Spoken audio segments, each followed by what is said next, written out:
Broads Media.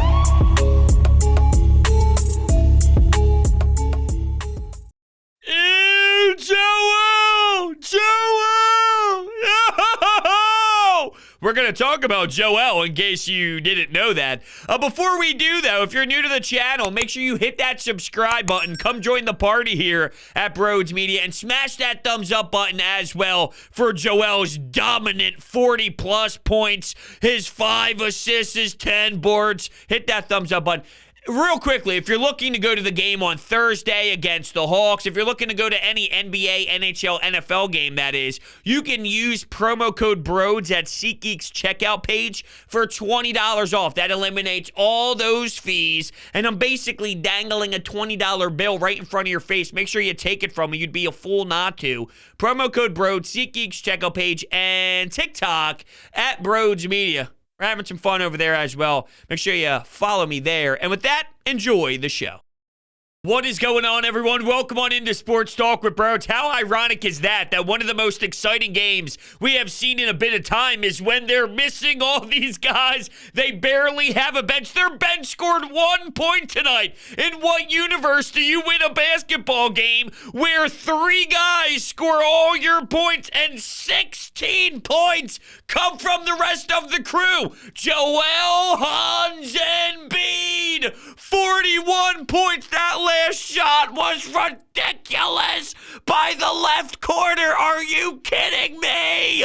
41, 10 rebounds, 5 assists, and some of these assists were ridiculous. Here he is zipping it through the entire court to Danny Green at the three-point line, and he found Matisse Thybulle with a nice high-low game. Bang, Matisse Thybulle dunks it nice and early. 4 blocks, bringing the intensity on the defensive side as well. And even when he wasn't technically landing things that occur on the stat sheet defensively, his presence is so damn lethal. His presence was so damn ridiculous. And let's be clear here. Joel Embiid taking jumpers was the difference. Joel Embiid took jumpers all night long. This guy has what it takes to be versatile.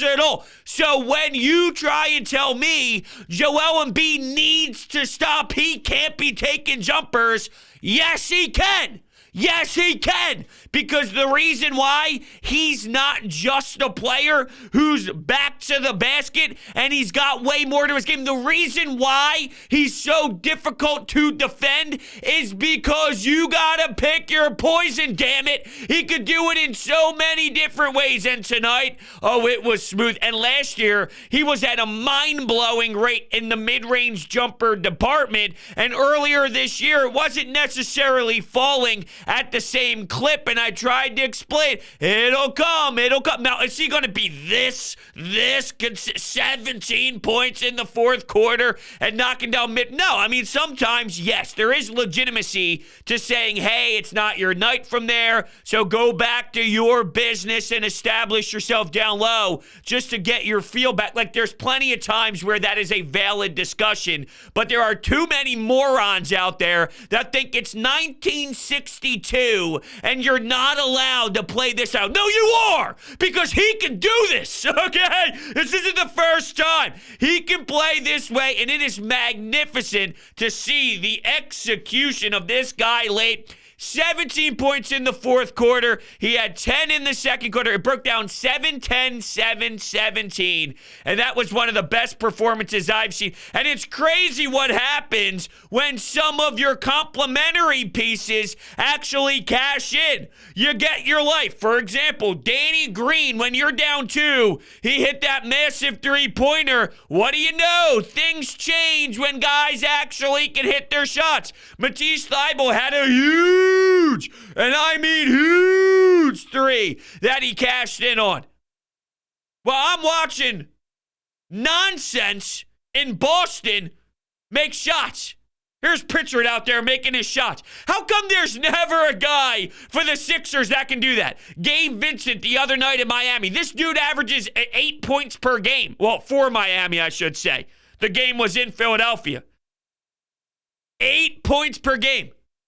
Pritchard, He averages 3 points per game. Someone on Twitter actually had the balls to tweet at me because I threw this out there. When was the last time the Sixers got that? An example would be an Isaiah Joe actually stepping the hell up. He had 20-plus minutes tonight. He had 1 point. So for the people out there screaming at Doc Rivers saying he's an idiot and he's a dope for not playing Isaiah Joe more minutes, there's a reason why he's not playing more minutes. I mean, he's not accomplishing his goal when he's getting these opportunities. And when you're there and it's limited, you better make the most of it. And he's just not. He's not. So when is an Isaiah Joe or a Furkan or, some of these guys going to have a night where we can look back and say, all right, that was the Gabe Vincent night. Someone tried telling me, oh, well, do you not remember Maxey? Maxey averages 17 points per game. And by the way, were things a little shaky with some passes out of the double team by Joel Embiid in certain moments? Yes. But because I saw this, and this is what bothers me. Oh, Joel's blowing it again. He took that 1 3-pointer that I didn't love. There was about 7 seconds left on the shot clock. Probably would have liked to go in a different direction there. But there were some ready to go with the Twitter fingers ready. They're ready to pull the trigger on blaming Joel Embiid if they were going to lose when he has 30-plus points and having some turnovers late. They don't have a point guard on the court. They literally don't have a point guard. Do you know how different it is when you have one and you don't? Joel was mind-blowing today. That was beautiful. I loved every single damn moment of it. So I'll be honest with you, heading into this game, when you know that Andre Drummond's not available, Shake Milton's not available, Tyrese Maxey wasn't able to be an option for you today. We know Niang's where he is. Same with Furkan. We kind of know these guys aren't for you right now. They're not available. What do you got on the bench? You're calling up guys just, hey, we'll see what happens. I didn't expect anything crazy. We got something pretty damn solid there, and it was extremely entertaining. Tobias Harris got himself into rhythm. I'm very happy with what I saw to him. And by the way, he had 10 free throws. And even when he ended up going to the rack there and he missed that layup, and everyone thought, especially the fans in Boston, that wasn't a foul and it was egregious. If you watch the replay, it's pretty damn clear. He got smacked in the side of the head, and that's why he was laying there underneath the basket after. He did. His forearm literally smacked him across the side of the head. It wasn't just Tobias missing a random layup, but Toby had 10 free throws, 7 of 13 for his 25 points. He grabbed 7 boards as well, and I think I'm going to highlight that considering that this team at times, we talk about the struggles and the issues in that department specifically. It's nice to see him grab some boards. He is capable of doing that. 7 of 13 for his 25, and by the way, as I alluded to, he got to the charity stripe a bunch of times, so, it's good to see that out of Toby. He had a really explosive first quarter, and then he was underneath the basket, and he's got 2 guys on him. He's trying to do a little baby hook shot. It hits nothing but air. It goes over the rim. I'm going, oh, no, did I jinx it? Because I was happy, and I'm talking to myself, going, all right, Toby, there's something to that. A nice 3, feet were set, look confident. All right, I'm looking for early things here to get me noted and then to put notes down that I can note and say, all right, let's see how this grows throughout the 48 minutes. And I see Tobias strong. All right, let's see what we got here. Nice for him. And Seth Curry, some beautiful step back Jays. Good luck. When he's wet like that and it's hitting nothing but the back of the rim, the net barely moves on 20-foot jumpers. It's a work of art.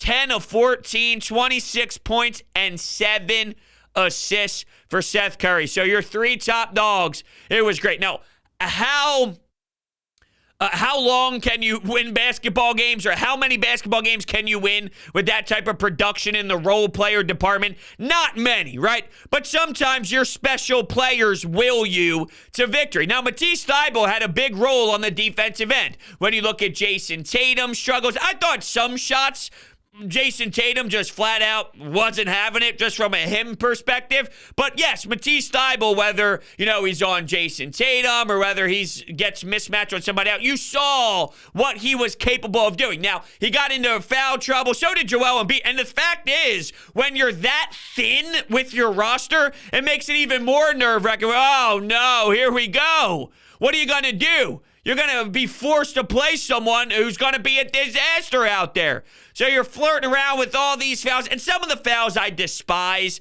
And I know I touched on this before with Matisse Thybulle, but when he gets beat and then he gets a foul but that's what makes him special at the same time. So you live with those because there's plenty of times when he does get his hands in the cookie jar and he does poke the ball free and then they do head out in transition. So there are times where him doing that is very beneficial, and then at times it's going to bite you in the ass, and you just need to recognize that's the pros and the cons, and there's a lot more pros than cons when that happens, yes, but sometimes self-awareness when you're this unavailable with your entire team. But regardless, Matisse Thybulle was awesome. He had the big three, but when you play 30-something minutes and before that three-pointer, you got a handful of points, and one of that coming from a dunk early in the first quarter. Him and Danny Green, you get my point here, right? When Pritchard goes off and gets his points and he's scoring and knocking down three-pointers and he's being a force out there for his limited role, the Celtics started to peel away with things, and credit to the Sixers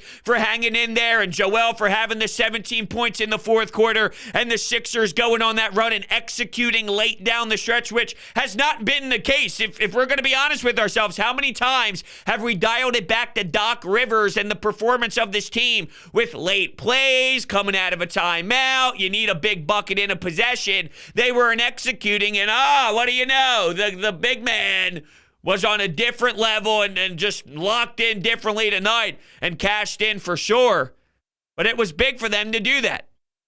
But I bring that up to you because I'm going to stay. Like, Matisse Thybulle has shown against the Warriors, huge impact. Against the Celtics tonight, huge impact on the defensive end. But it got murky, and I don't know how long you can rely on the lack of scoring. And I get, look, it's a circumstantial game because of everything. It's not going to play out the same exact way this way. And same goes to Danny Green. At some point, it's, all right, dude, come on, man. Right? I've been holding on forever he's been in the league long enough, he'll figure it out. Dude, let's go. It's been enough games now where I can't just get the 1 or 2, 3. Let's go. Let's go.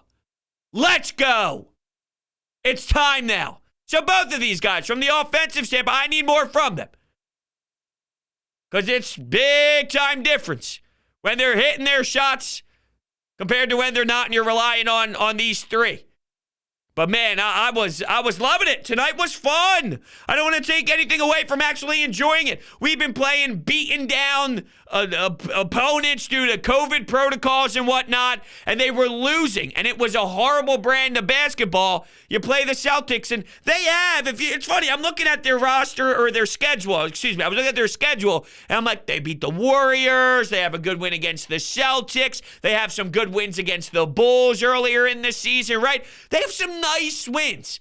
If they just figured out how to beat the embarrassing teams, or the teams that they should beat, so we're not disappointed and we're not upset and they take control the way that they should against opponents that, come on, it shouldn't even be a contest. Think about the difference of where they're at. That's what eats me alive. They got some impressive wins this year. How come the teams that are just complete trash heading into the night is where they're falling flat on their face? But then I always go back to, it's an 82-game regular season of the NBA. Whether you like it or not, this happens all the damn time. So really impressive. I love it. I heard Doc Rivers after the game talk about how, yeah, we just ran 3 sets the whole time. Now, isn't that funny? I mean, think about it. We talk about coaching and this and that. They just ran 3 sets. There you go. And when they were starting to turn the ball over and all, they were getting away from the simplistic gameplay that they wanted to rock with. Hey, we got to run some simple, basic sets. Let's just continue to do it nonstop over and over again. And when things got murky and the ball started to turn over in that second half, when Boston went on a surge, Well, they weren't staying true to their game plan. They get back to the simple 3 sets or so. Bada bing, bada boom. Joel Embiid scoring points. And Enes Kanter looks like a lost puppy out there that wants no business. And I wouldn't either, to be fair, when you get this version of the big man. Because it's scary. You want him to drive? No. You want him to pull up? Well, yeah, in theory, let's force him to take jump. Wait, what's that? Oh, he's hitting them tonight. Incredible. What do they play next? They play Thursday night? They got Thursday at home against the Atlanta Hawks. Let's see if they can follow this up. Let's see if they can build off of this. They beat the Hawks this year, too, now. Let's add that to the resume of solid wins. No, I'm going to be consistent. I tell you all the time that regular season wins don't mean anything to me big picture-wise. But I'm just saying, based off of their 500 record, now they're 1 game over 500. When you study some of their losses, as we've seen as of late, when you can beat the good teams here and you're falling apart to these weaker opponents, it would be nice to think about picking it the hell up and having the mental preparation to perform against those guys. Because, I mean, let's use Matisse Thybulle as an example. This is now the game against the Warriors and the game against the Celtics where he's showing the hell up defensively and having huge imprints on the game. Now, if I'm going to look at this, I'd rather him show up against the good team. Like, hey, if you're telling me he can play against the Jason Tatums and the Steph Currys of the world, hey, have at it. But as a professional athlete, the next step in your career, which you should already be at, is you have that internal drive no matter if it's Brode standing right across from you or Steph Curry and Jason Tatum. Because that's how you become a consistent player. And that's what separates you from just being a random bench piece in the NBA and then having a little bit more pop behind your name. So he showed up. The last couple of times you saw some big-time players on the court, Matisse Thybulle showed up. And I can't forget about the big 3 he made. And even against Golden State, he made some shots. Made a couple shots in there. You know, there's been a lot of ugly that I can't pretend. But tonight, it wasn't that. And timely shots were made. And, I'm kind of like laughing inside, to be honest with you, just because of my expectations on what we were going to see and kind of how it all played out for sure. Now, here's some numbers, by the way. And if it seems like I'm crushing Thybulle, I apologize. I'm giving you some numbers here. Embiid and Thybulle, and really, I don't apologize. I take that back because it's legit, and I'm not just making things up and pulling it out of my ass here. It is a serious thought long-term that we should be discussing with him as a player this deep into his career. Not that it's a billion years playing, but it's enough where growth should be made at a higher pace. Embiid and Thybulle, this is prior to tonight's effort, minus 7.24 per 100 possessions. Embiid without Thybulle, plus 9.63 per 100 possessions. So that's the difference in what this team does on the offensive side when you think about how they're able to play on the court.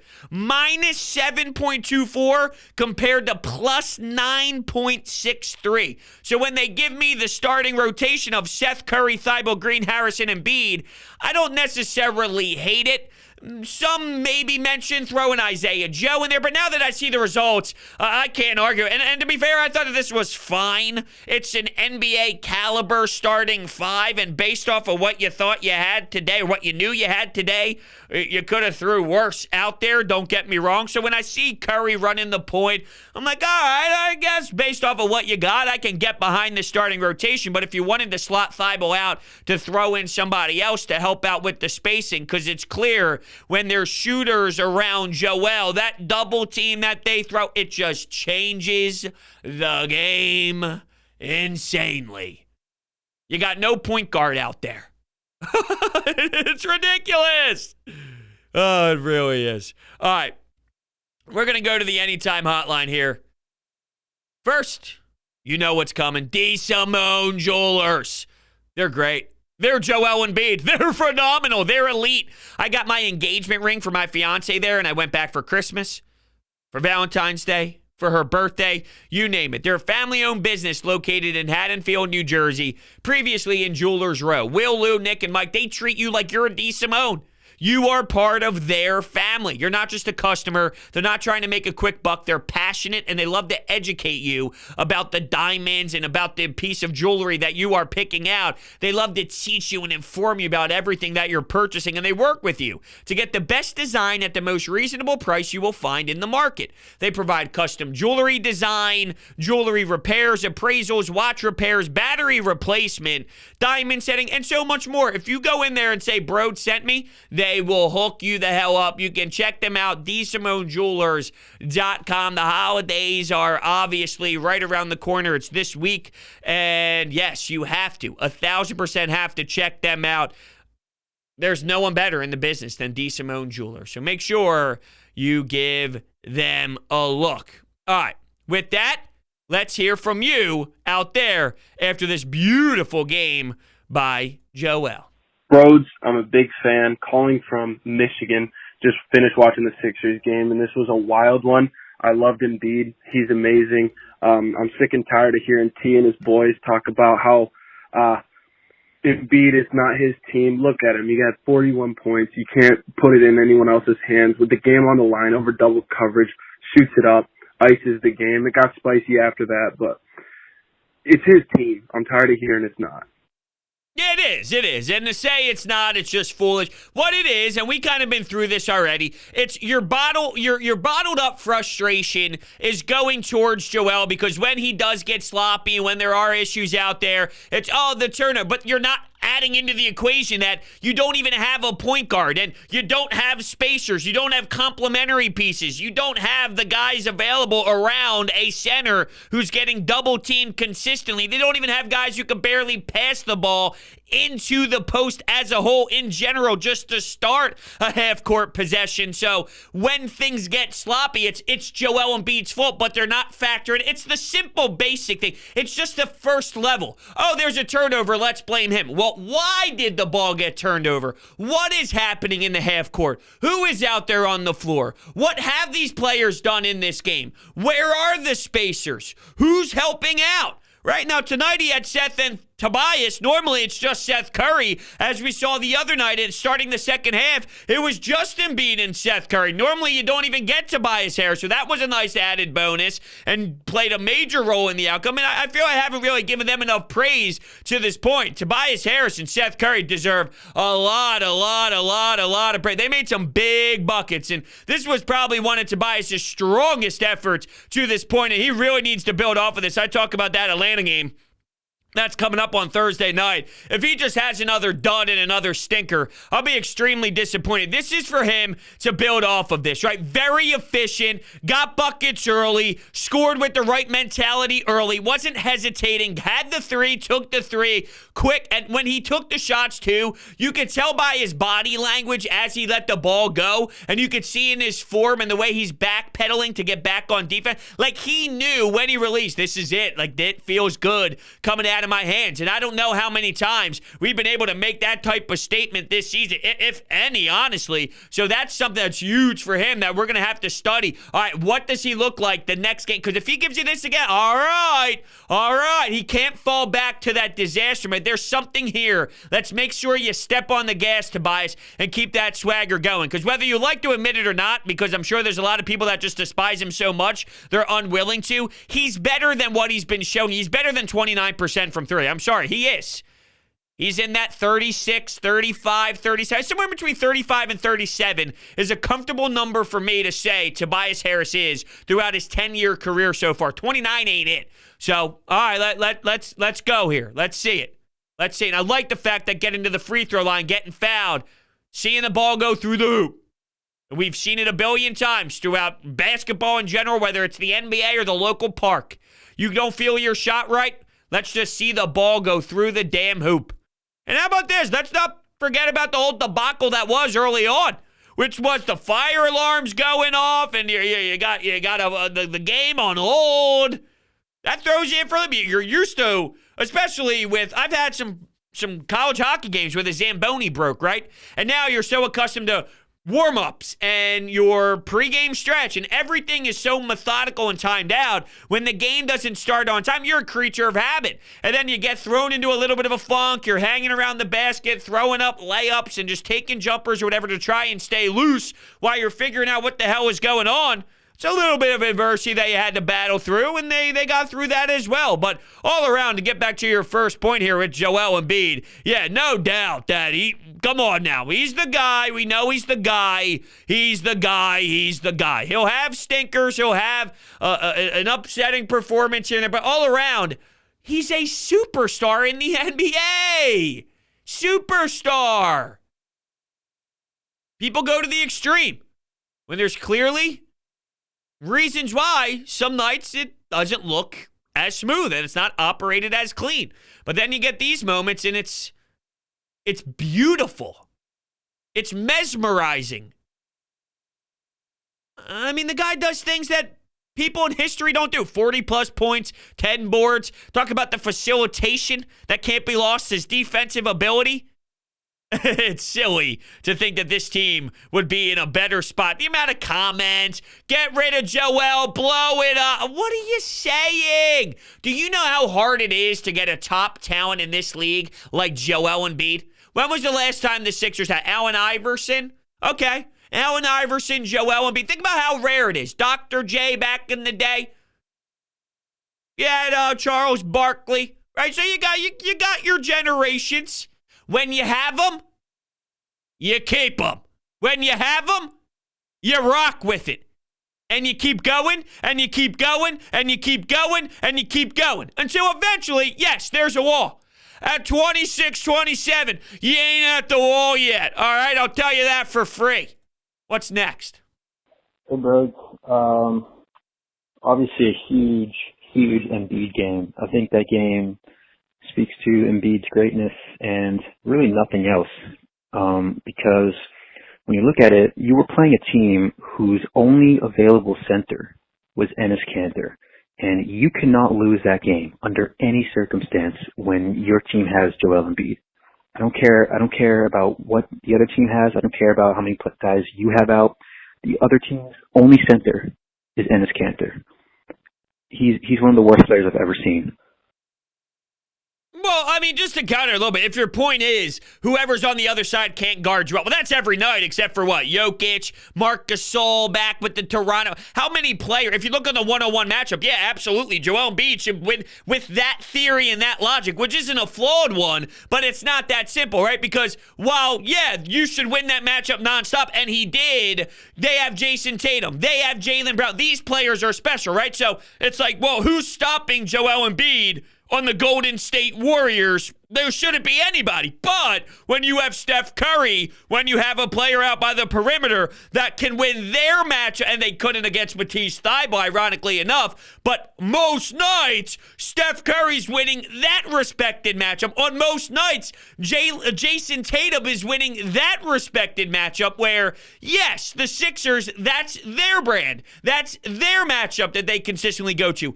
Every team has their version of that respected matchup. So if they do lose, which the Sixers have lost to the Celtics before, why is it? Well, Jason Tatum steps up. He has a big game. Jaylen Brown's making shots. There's plenty of reasons why that is the case. And by the way, no Josh Richardson. How disappointing. I would have loved to seen him score 0 points and be an absolute dud, even though the other night he had 20-something points and he was explosive. I think he had a big 3 in there as well. But he's a hate to face for me. I can't stand looking at him. He bothers me. But yeah, unfortunately, we weren't able to see that. The Al Horford either, of course, that wasn't out there. But yeah, getting back to the point here of there's no reason to lose because Kanter's on Embiid. Every night you can say that, at least 98% of the time. The very few times, sure, once in a blue moon, there is someone that has that matchup, the Rudy Goberts, the Jokic. There is once in a while, but it's not that simple. While, yeah, you got to win that, there's other players on the other team that win their respected battle, and they say the same thing. Well, you can't lose. You have Steph Curry. You have Jason Tatum. You have, the list goes on and on and on. You get my point. Damian Lillard, right? The list goes on and on. So But I love the fact that Embiid made him his bitch, because at the end of the day, that's exactly what happened. Enes Kanter looked like a little bitch out there thanks to Joel Embiid. We won. Thank you. Like taking a big, deep breath. Like, all right, we got one win. Thank you. After all this losing, thanks to Embiid for being the superstar player that he is, doing everything for this team, hitting the clutch shots, closing, free throws, blocks, rebounds, everything, man. Assists. Man, again, if people can hit open threes, I'll tell you, he probably averages like 7 assists a game. Danny Green, that man is funny. He just looks like an old man on the court, man. That last play where he just threw it out of bounds, he's funny, but he hit a big three. Matisse, big three and big defensive plays. Man. And then Toby had a good Toby game. Very good, efficient, effective game. And Seth Curry has been pretty much been Embiid's Robin this season. So. And watching Joel Embiid play this way puts a huge smile on my face. I just embrace it. I really do. I sit there and I embrace every moment of it because I admire the unbelievableness that he provides. And some take it for granted. Some would rather head in another direction for some crazy, wild reason. That's not me. I got the biggest smile on my face saying, damn. This guy, it is something to cherish, and I'm proud to say that I'm a Sixers fan, and I get to see him put a uniform on every single time he takes the floor because he's absurd. And he's 7'2", 7'2", 2 guys on him, fading away, jab stepping, whether he wants to get fouled because he's putting his shoulder down, and Enes Kanter has to swat, and his freedom, should I say. Guy's a loser. He's an absolute loser is what he is. He's a joke. He's playing a game with everything outside of basketball, which makes him an absolute fraud. But when Joel Embiid wants to take him to the rack, he pushes him back 5 feet. He tries to smack the ball. He ends up smacking his arms, and then he bitches and complains that it wasn't a foul. You're a joke. Good luck, dude. Good luck trying to stop Joel Hans Embiid. I love throwing the middle name in there. All right, we're going to shut things down here. Beautiful. It's a beautiful win for the Sixers. They needed it, and it was fun. I mean, if I take anything away from tonight, just from a short-term little couple-hour thing here is I had fun watching the Sixers tonight. Hey, that's what I did. That's what I had fun. Cup of coffee, had a cup of late night coffee. I had pasta and meatballs at halftime, cup of coffee. After that, does that sound disgusting? Yeah, a little bit, but I had to cleanse my palate first. I eventually got there. I hung out with the puppy. Puppy came in the basement. It was a good time. I had a lot of fun tonight. All right, with that being said, I want to thank everybody so much for hanging out with me tonight, and I will see you next time.